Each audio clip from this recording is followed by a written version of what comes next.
Apa sih yang dia lakukan? Siapa dia? Itu. Lucu, nggak tahu. Di rumah sakit sialan gila. Ukraina baru saja menyerang Rusia di titik paling menyakitkan. Saat dunia fokus pada pergerakan tank dan rudal, Ukraina diam-diam meluncurkan kampanye perang ekonomi paling menghancurkan dalam sejarah modern. Mereka menyerang sumber minyak utama Rusia selama lebih dari 3,5 tahun. Perang ini telah berkecamuk tanpa tanda-tanda akan berakhir. Tidak ada pihak yang mundur. Tidak ada pembicaraan gencatan senjata yang berhasil. Dan Rusia terus merebut wilayah Ukraina. Namun Ukraina memainkan permainan yang benar-benar berbeda. Mereka telah menemukan sesuatu yang penting. Rusia bukan hanya kekuatan militer, tetapi juga kerajaan minyak. Sebagai eksportir minyak terbesar kedua dunia, ekonomi Rusia sangat bergantung padanya. Dan Ukraina telah memutuskan untuk menutup keran itu. Kiev telah menyerang fasilitas minyak jauh di dalam wilayah Rusia. Di tempat lain, puluhan petugas pemadam kebakaran dikerahkan memadamkan kebakaran yang menurut Rusia akibat serangan drone Ukraina ke depot minyak. Bulan Agustus menjadi apa yang sekarang banyak orang sebut sebagai Agustus hitam bagi Rusia.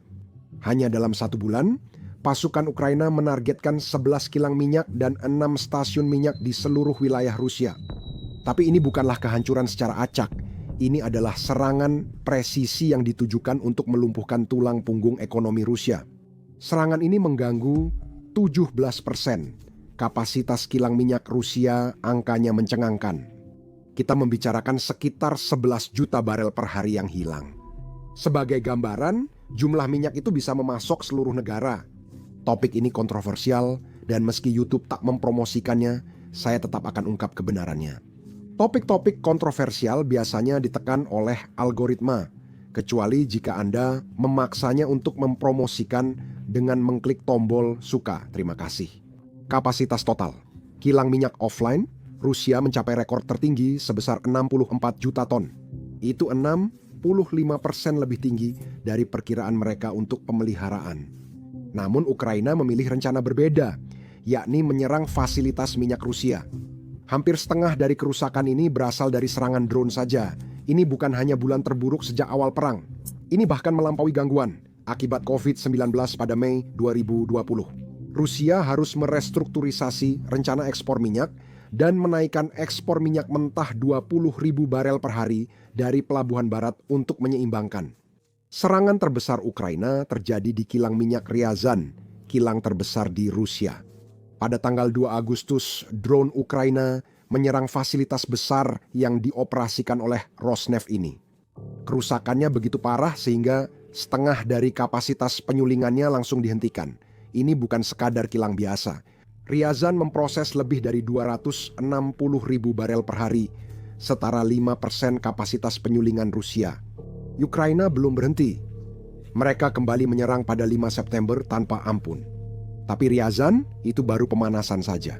Ukraina juga menargetkan kilang Rosneft di Saratov, memaksanya menghentikan operasional sepenuhnya. Fasilitas ini berkapasitas 140.000 barel per hari dan memproses 6 juta ton minyak per tahun. Kilang Siseran di Samada berkapasitas 85 juta ton per tahun, terkena serangan parah hingga menghentikan seluruh produksi dan penerimaan minyak mentah. Di wilayah Krasnodar saja, Ukraina menyerang 3 fasilitas terpisah. Kilang utama Krasnodar yang memproduksi 3 juta ton produk minyak ringan setiap tahunnya dibakar. Kilang Selvayanskin dan Avivsky juga diserang, menunjukkan pola penargetan sistematis di wilayah itu. Ukraina tidak hanya menyerang kilang minyak, tapi akan menghantam Rusia lebih keras lagi. Mereka menargetkan terminal ekspor Laut Baltik Ust-Luga, sehingga hanya beroperasi setengah kapasitas, sekitar 350.000 barel per hari dari produksi normal. Yang paling dramatis, mereka menyerang sistem pipa Druzhba, menghantam stasiun pompa UNICHA. Serangan ini mengganggu pasokan minyak ke Hungaria dan Slovakia, menunjukkan strategi Ukraina berdampak pada Rusia dan pelanggannya. Kilang Novoshakhtinsk terbakar selama 3 hari berturut-turut setelah serangan drone Ukraina.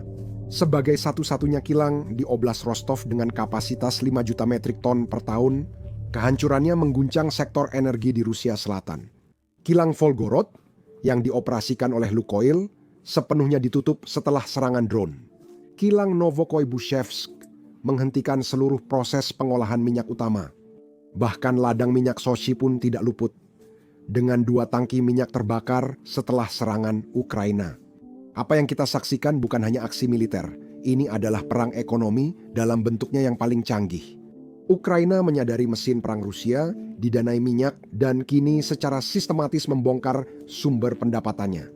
Setiap kilang, pipa rusak, dan depo minyak terbakar berarti jutaan pendapatan hilang yang tak bisa dipakai Rusia untuk mendanai perang.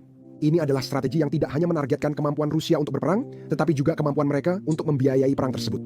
Setelah hampir 1.200 hari, perang Ukraina kini tidak hanya bertahan, tetapi juga menyerang ekonomi Rusia. Sekarang, apa arti semua serangan ke kilang minyak ini bagi warga Rusia biasa di lapangan? Karena disinilah strategi Ukraina benar-benar menunjukkan taringnya. Begitu kilang-kilang minyak ini mulai tidak beroperasi, warga Rusia biasa langsung merasakannya. Kita sedang membicarakan tentang kelangkaan bahan bakar yang meluas dan sistem penjatahan yang bermunculan di mana-mana, terutama di tempat-tempat seperti Rusia Timur Jauh, Rusia Selatan, dan bahkan Crimea yang dianeksasi. Kita mulai melihat pemandangan seperti ini di media sosial, video-video antrean mobil yang mengular hingga beberapa kilometer di stasiun pengisian bahan bakar umum. Itu sedang terjadi di seluruh Rusia dan bukan hanya ketidaknyamanan kecil. Kelangkaan ini tidak merata di semua tempat akibat sistem logistik di Rusia. Saat kilang utama hilang, bahan bakar harus dipindahkan lewat kereta dari wilayah lain, tapi jaringan kereta tidak sanggup menangani beban itu. Ini menciptakan situasi aneh. Beberapa daerah kelebihan bahan bakar, sementara yang lain kehabisan dengan akibat yang sangat menghancurkan. Harga bahan bakar melonjak drastis. Harga grosir bensin premium mencapai rekor tertinggi, naik sekitar 50% sejak awal perang. Kita bicara tentang stasiun pengisian bahan bakar umum di daerah seperti wilayah Primoja, di mana orang-orang membayar sekitar 78 rubel per liter. Itu sekitar $358 per galon, sangat memberatkan dompet masyarakat. Beberapa orang melihat krisis ini sebagai sebuah peluang dan mulai memanfaatkannya. Para pengusaha menjual bensin secara online seharga hingga 220 rubel per liter. Itu lebih dari $10 per galon. Penjualan bahan bakar di pasar gelap mulai marak, menunjukkan betapa putus asanya situasi ini. Kremlin kini khawatir karena kenaikan harga dan kelangkaan bahan bakar bisa memicu kerusuhan sosial. Sektor energi tak hanya soal uang, tapi juga stabilitas politik. Ukraina paham benar hal ini. Mereka ingin rakyat Rusia merasakan dampak perang ini dalam kehidupan sehari-hari. Di Crimea, beberapa jaringan stasiun pengisian bahan bakar umum mengalami kekurangan serius. Bahkan beberapa fasilitas sama sekali tidak memiliki bahan bakar selama beberapa hari berturut-turut. Di timur jauh Rusia, situasinya parah hingga distrik Kurdoskai menghentikan penjualan bensin untuk umum. Mereka menerapkan sistem penjatahan berbasis kartu untuk mengontrol akses bahan bakar. Situasinya memang separah itu. Namun, persiapan Ukraina menunjukkan mereka punya rencana lebih besar. Inilah yang benar-benar mengesankan dari kemampuan Ukraina. Produksi drone mereka melonjak dari 20.000 per bulan di 2024 menjadi 20.000 per bulan di 2025. Itu peningkatan 10 kali lipat yang mengesankan. Kini ada sekitar 500 produsen drone di negara itu. Peningkatan skala besar inilah yang membuat semua serangan terkoordinasi dan berkelanjutan ini menjadi mungkin selama apa yang mereka sebut sebagai Agustus Hitam. Serangan langsung Ukraina mematikan, tapi perang psikologis mereka lebih mematikan. Tahukah kamu, kampanye ini juga menarik dari sisi perang psikologisnya. Para pekerja di kilang minyak Rusia mulai menolak untuk masuk kerja karena mereka takut terkena serangan drone Ukraina.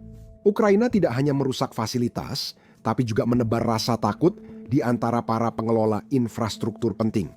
Faktor ketakutan ini membuat masalah produksi menjadi semakin parah karena bahkan kilang yang belum terkena serangan pun tidak bisa beroperasi dengan kapasitas penuh akibat masalah kekurangan staf.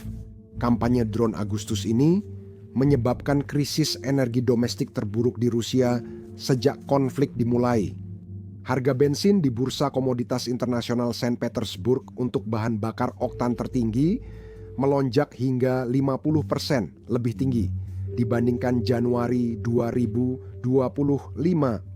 Pola geografis kelangkaan ini mencerminkan penargetan strategis Ukraina, terutama di sepanjang busur Ryazan-Volgorod menurut para ahli. Ukraina tampak unggul, setidaknya itu yang dipikirkan semua orang karena Rusia sudah menyiapkan rencana. Pada 28 Juli 2025, Rusia melarang total ekspor bensin agar seluruh bahan bakar dialihkan ke pasar domestik. Simpan bensin untuk rakyat sendiri masuk akal, tapi nyatanya tidak berhasil. Harga terus naik, menunjukkan betapa parah Ukraina merusak kapasitas penyulingan mereka. Pemerintah menjadi sangat agresif terhadap perusahaan minyak, menekan mereka agar tidak menaikkan harga terlalu tinggi. Mereka diam-diam mulai memakai cadangan minyak strategis, biasanya disimpan untuk keadaan darurat. Pejabat enggan mengakui ini agar tak tampak lemah. Inilah sisi memalukan bagi Rusia. Moskow diam-diam harus mengimpor bensin dari Belarus, membalik arus perdagangan tradisional mereka. Bayangkan Rusia, produsen minyak besar dunia, harus impor bensin karena kilangnya lumpuh. Mereka mencoba kontrol harga eceran, tapi langkah ini terbukti tidak efektif melawan kekuatan pasar. Ketika pasokan tidak cukup, mengendalikan harga hanya akan menciptakan lebih banyak kelangkaan dan pasar gelap. Larangan ekspor awalnya sampai 31 Agustus, namun karena kelangkaan berlanjut di September, akhirnya diperpanjang. Hal ini menunjukkan kepada semua orang bahwa solusi cepat mereka sama sekali tidak berhasil. Menteri Energi Nikolai Shurganov mengklaim di depan umum bahwa semua kilang rusak akan beroperasi lagi pada awal Juni 2025. Ternyata salah. Sanksi Barat memutus akses Rusia ke suku cadang kilang penting yang mereka butuhkan. Perusahaan seperti UOP dan Swiss ABB dulunya memasok peralatan ke kilang Rusia, tetapi sekarang tidak bisa lagi berbisnis dengan mereka karena sanksi. Ironinya, kilang-kilang Rusia dibangun dengan teknologi dan keahlian Barat. Ketika Ukraina membom dan Rusia butuh perbaikan, mereka tak bisa mendapat suku cadang pengganti. Insinyur Rusia kesulitan berbulan-bulan mencari peralatan dasar, sementara beberapa fasilitas harus menunggu perbaikan berbulan-bulan, bukan berminggu-minggu seperti janji pemerintah. Mereka juga menjual lebih banyak minyak mentah dengan harga lebih rendah, bukan produk olahan yang bernilai tinggi. Ekspor solar dan minyak gas mereka lewat laut turun 6%, jadi sekitar 31 juta metrik ton pada Agustus. Rusia rugi di dua sisi. Peta perdagangan global pun berubah. Karena sanksi, pelanggan tradisional Rusia di Eropa hilang, sehingga mereka harus beralih ke Asia. Tiongkok dan India jadi pembeli minyak mentah terbesar mereka. Namun peralihan ke Asia membawa biaya besar. Produsen Rusia harus memberi diskon besar pada minyak mentah agar tetap bersaing. Mereka menerapkan strategi volume, menjual lebih banyak minyak tapi untung per barel jauh lebih kecil. Kilang Tiongkok menerima setidaknya 15 pengiriman minyak Rusia yang awalnya untuk India, akibat turunnya permintaan di India. Kerugian finansialnya benar-benar sangat menghancurkan. Rosneft mengalami penurunan laba sebesar 68% pada paruh pertama tahun 2025 dibandingkan dengan tahun 2024. Lukoil turun 51%. Gazprom-Neft jatuh 54%. Perusahaan menyebut kelebihan pasokan global, sanksi, dan volatilitas mata uang sebagai alasan utama. Namun, pajak kilang justru memperburuk keadaan. Pendapatan ekspor bahan bakar fosil Rusia kuartal kedua 2025 turun 18% dari tahun sebelumnya, terendah sejak invasi dimulai. Yang aneh, ini terjadi meski Rusia mengekspor 8% lebih banyak minyak dari segi volume dibandingkan kuartal pertama 2025. Mereka menjual lebih banyak minyak, namun pendapatan jauh berkurang karena diskon besar yang diberikan. Ketidaksesuaian volume dan pendapatan ini menyoroti dampak sanksi yang meningkat, serta kampanye kilang Ukraina yang memaksa Rusia ke situasi mustahil. Penutupan kilang menyebabkan lebih banyak minyak mentah masuk pasar internasional saat Washington menekan pengurangan pembelian minyak Rusia. Ukraina berhasil memaksa Rusia dalam situasi kalah-kalah. Entah menyimpan minyak di dalam negeri dan menghadapi kekurangan domestik, ditambah warga yang marah, atau mengekspornya dengan diskon besar-besaran dan melihat pendapatan runtuh. Bagaimanapun juga, ada lebih sedikit uang yang mengalir untuk mendanai perang, dan itulah yang memang ingin dicapai Ukraina. Sekarang, untuk benar-benar memahami mengapa serangan Ukraina ke kilang minyak begitu menghancurkan, kita perlu memahami sejarah Rusia dengan sanksi. Rusia menjadi negara dengan sanksi terbanyak di dunia. Lebih dari 23.000 sanksi dijatuhkan oleh Amerika Serikat, Swiss, Kanada, dan Uni Eropa. Jumlah ini melebihi sanksi untuk Iran, Suriah, Venezuela, bahkan Korea Utara. Bahkan, jika Anda menjumlahkan sanksi pada 6 negara berikutnya yang paling banyak dikenai sanksi, Rusia masih memiliki lebih dari 2 kali lipat total sanksi mereka. Ini dimulai sejak 2014, saat Rusia mencaplok Crimea dan sanksi diberlakukan. Semuanya makin kacau setelah mereka menginvasi Ukraina pada Februari 2022. Sejak saat itu, negara barat telah mengeluarkan 18 paket sanksi terakhir Juli 2025 dengan pembatasan ketat pada perdagangan dan penyulingan minyak. Uni Eropa telah menerapkan 11 putaran sanksi dengan putaran terbaru fokus pada barang penggunaan ganda dan mencegah pengelakan sanksi. Ini yang terbesar. Uni Eropa melarang impor minyak mentah dan olahan lewat laut. Langkah ini membuat Rusia rugi lebih dari 100 miliar dolar pendapatan ekspor sejak akhir 2022. Negara-negara barat bertindak cerdas dalam melakukan hal ini. Analisis Carnegie Endowment menyebut sanksi ini dirancang mencekik perlahan, bukan memberi guncangan ekonomi langsung. Mereka ingin efeknya bertahap, perlahan mendorong Rusia ke stagnasi tanpa henti tanpa membuat pasar global jatuh. Dan perkembangannya sangat merusak. Pada 2014-2017 sanksi menyasar transfer teknologi dan pendanaan proyek perairan dalam Arktik dan Serpih. Tahun 2022 situasi memburuk akibat embargo minyak Uni Eropa dan batas harga G7 sebesar $60 Amerika per barel. Pada tahun 2024, mereka memperluas sanksi terhadap kapal, pembatasan asuransi, dan larangan transfer teknologi. Pada 2025, mereka memberi sanksi ke Nayara Energy, menurunkan harga jadi $4.660 Amerika per barel dan membatasi ekspor perangkat lunak. Eskalasi pada Januari 2025 sangat besar. Departemen Keuangan Amerika Serikat menjatuhkan sanksi pada 2 produsen minyak utama Rusia, Gazprom Neft dan Surogutneft Gas, serta lebih dari 180 kapal armada bayangan Rusia. Ini paket sanksi terkuat sejauh ini, langsung menargetkan sumber utama pendapatan Rusia. YouTube baru saja membuat pengumuman yang mengejutkan. Mereka membayar kreator sebesar $64 juta per hari. Kenapa? Karena YouTube tidak memiliki cukup kreator. Itu sebabnya kamu melihat video di beranda dengan kurang dari 1.000 penayangan seperti ini. Tentu saja, itu tidak berarti semua orang harus mulai membuat channel. Jika kamu ingin memulai channel YouTube atau channel tanpa wajah, sekarang waktu yang tepat. YouTube membayar para kreator jutaan setiap hari, dan sekarang lebih dari sebelumnya, YouTube mendorong channel-channel baru dan kecil. Saya yakin kamu punya banyak pertanyaan soal memulai dan mengembangkan channel. Kami sering menerima pertanyaan dari kalian lewat email. Dan itulah kenapa kami memutuskan untuk mengumpulkan semua saran YouTube kami ke dalam satu video YouTube secara gratis. Jadi, kalau kamu adalah seseorang yang tertarik untuk memulai channel YouTube sendiri, kamu bisa menonton video itu di sini di YouTube. Klik tautan di deskripsi atau kartu di layar. Namun, yang membuatnya berat adalah sanksi teknologi. Kilang minyak Rusia sangat bergantung pada teknologi barat untuk membuat produk-produk bernilai seperti solar dan bensin. Seorang ahli mencatat pada tahun 2022 bahwa hingga 90% dari beberapa komponen tertentu seperti katup dan pompa di kilang minyak Rusia berasal dari luar negeri. Lebih penting lagi, otak fasilitas ini seperti sistem kontrol dan microchip dibuat di luar negeri dan pemeliharaan sering memerlukan spesialis asing.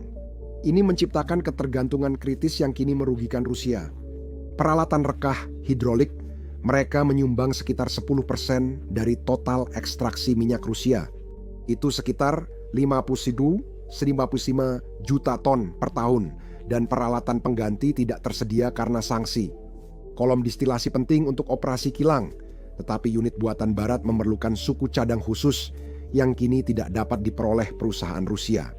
Kilang modern mengandalkan perangkat lunak dan perangkat keras Barat untuk operasional dan keselamatan. Teknologi turbin, vital untuk operasi kilang, memiliki kemampuan perbaikan sangat terbatas akibat sanksi. Insiden kilang Lukoil Norci pada Januari 2024 menunjukkan dengan jelas bagaimana hal ini terjadi. Ketika turbin penting mengalami kerusakan, para insinyur Rusia menemukan bahwa mereka tidak bisa mendapatkan suku cadang pengganti dari pemasok Barat, sehingga fasilitas tersebut terpaksa beroperasi dengan kapasitas yang dikurangi. Selama berbulan-bulan, pola serupa terus terjadi di banyak fasilitas, menumpuk pekerjaan pemeliharaan yang dieksploitasi serangan drone Ukraina. 2025 menambah satu lapisan isolasi. Inggris dan Uni Eropa melarang ekspor perangkat lunak sektoral, termasuk perangkat lunak bisnis, desain industri, serta perangkat lunak yang berkaitan dengan minyak dan gas ke Rusia. Ini memutus perusahaan energi Rusia dari pembaruan dan dukungan sistem operasional penting. Hal ini sangat penting bagi strategi Ukraina. Ketergantungan teknologi ini mengubah masalah militer menjadi krisis strategis jangka panjang. Serangan drone yang biasanya hanya butuh beberapa minggu, perbaikan kini menyebabkan penutupan kilang berbulan-bulan. Karena Rusia tak mendapat suku cadang atau keahlian untuk perbaikan. Dengan sanksi yang memutus akses ke teknologi penyulingan Barat dan suku cadang, perbaikan menjadi jauh lebih lambat dan jauh lebih rumit. Kepemimpinan Ukraina memanfaatkan peluang ini dan beralih ke pendekatan yang disengaja dan strategis. Kiev menganggap serangan ke infrastruktur minyak Rusia sangat efektif.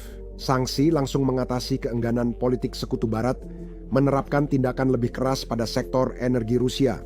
Tujuannya untuk menghantam ekonomi perang dan melemahkan kemampuan Putin membiayai perang.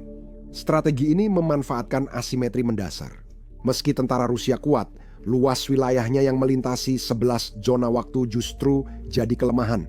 Kremlin kekurangan sistem pertahanan udara untuk melindungi ribuan target militer dan energi di wilayah luas. Dan Ukraina mampu melakukan ini karena kemampuan jarak jauh mereka telah berkembang pesat selama 3,5 tahun terakhir. Mereka mengembangkan rudal jelajah jarak jauh dalam negeri seperti Flamingo, yang dilaporkan berjangkauan lebih dari 3.000 km dan membawa hulu ledak besar. Kemampuan yang berkembang ini memungkinkan Ukraina memberi kerusakan ekonomi besar dan menekan Kremlin agar mempertimbangkan negosiasi perdamaian. Yang membuat saya takjub adalah bagaimana Ukraina benar-benar mengubah pendekatan mereka terhadap peperangan, karena evolusi ini benar-benar luar biasa. Yang awalnya pertahanan dasar kini jadi perang ekonomi canggih yang memukul Rusia di titik terlemahnya. Pada 2020-2023 Ukraina banyak memakai drone impor Tiongkok untuk operasi jarak terbatas. Pada 2024, mereka lakukan 130 operasi drone jarak jauh menyerang 377 target di Rusia, termasuk pangkalan udara dan fasilitas energi.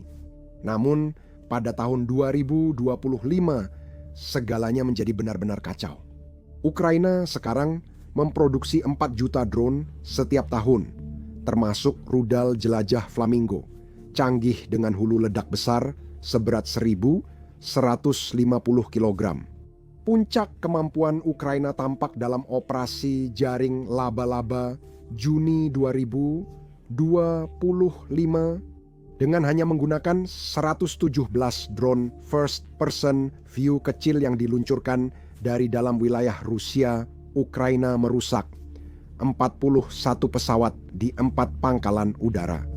Mereka berhasil menghancurkan sekitar 34% dari seluruh armada pembom strategis Rusia. Operasi ini hanya memerlukan biaya sebagian kecil dibandingkan aset militer tradisional untuk mencapai efek yang biasanya membutuhkan kampanye udara besar-besaran. Anda tak perlu jadi ahli militer untuk melihat betapa menghancurkannya ini. Platform inovasi pertahanan Brave One telah memberikan lebih dari 470 hibah untuk proyek drone dan teknologi pertahanan. Membangun ekosistem yang kini mendukung lebih dari 1.500 perusahaan teknologi Ukraina di bidang sistem tak berawak. Analis pertahanan menyebut ini netralisasi strategis, yaitu memakai sumber daya terbatas untuk memberi biaya besar pada lawan lebih kuat.